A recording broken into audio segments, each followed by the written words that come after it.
We now go to a medical doctor from Tennessee, Dr. DesJarlais. Thank you, Mr. Chairman. And as a former VA physician and someone who had the privilege of treating many of our great veterans, both service-connected and not, I do think that one thing that's very important is a good history. When did your injury occur?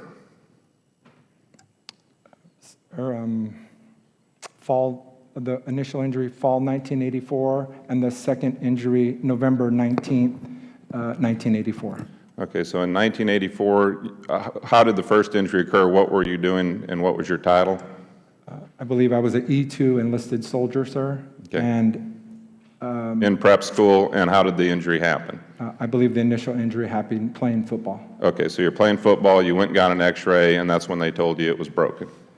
No, sir, the initial injury was not x-rayed, and that's not when they made the broken foot. I was treated by trainers. Okay, and when was the second injury? November 19th, 1984. How many months apart was that? Probably not a month. A month apart, okay, so you had a second injury, and you were playing football at that time? No, sir, I was hurt in the field during the orienteering exercise. Okay, and you got an x-ray at that time? Yes, sir. Okay, and that's when they thought it was broken? Yes, sir. Okay, and so it healed in 6 to 8 weeks. You were put in a cast, you were on crutches? On crutches and, orthotics or wrapped up or whatever. And by 8 weeks you were walking on it again, and then when did you play football again, the next year? Yes, sir. And how many years did you play football after that? 4 years after that. 4 years of football. What about your athletic career after that? Did you play golf, any other sports, tennis? I played golf very poorly, but I played some softball. Okay, softball. Do you still play golf? No, sir. Okay, when's the last time you participated in sports?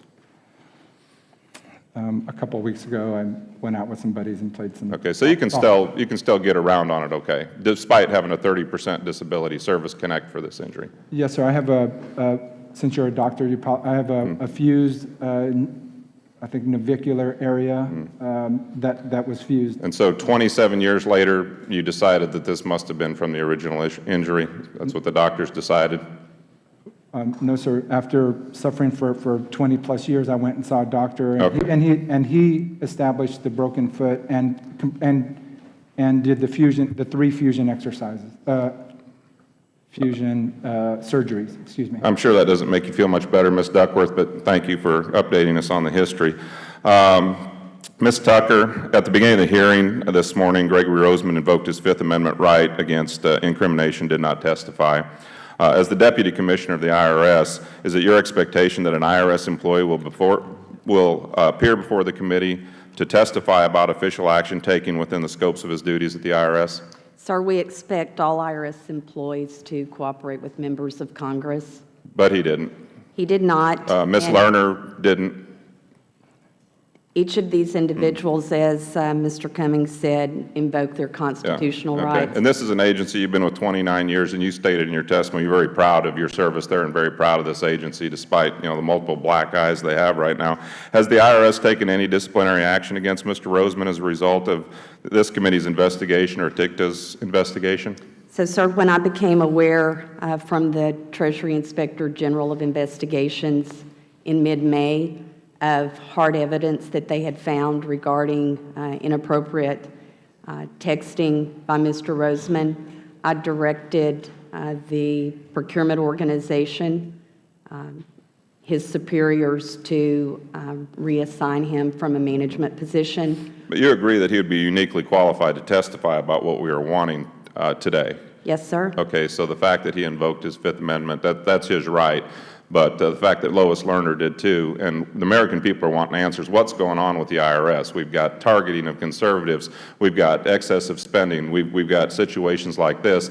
I understand you want to be proud of who you work for, and you should be, but how are we going to get justice? Do you think that the IRS needs to bring people to justice? You were in on these meetings. Mr. Jordan asked you why you were in on those meetings, and he asked you what was the initial reaction, and nobody's given us a reaction. Nobody was shocked, but you agree that targeting conservative groups was wrong? Sir, what I was told— Do you agree whether targeting conservative groups was wrong? That's a yes and no. Do you agree it was wrong? Can someone in the IRS admit that this was wrong? I think the information that was released this week by our acting commissioner shows that BOLO lists were inappropriately used across multiple multiple criteria. So yes, that criteria was incorrect. So the IRS is screwed up. Somebody needs to be held accountable. Who is in charge of appointing the commissioner of the IRS? That's a presidential appointment. Okay.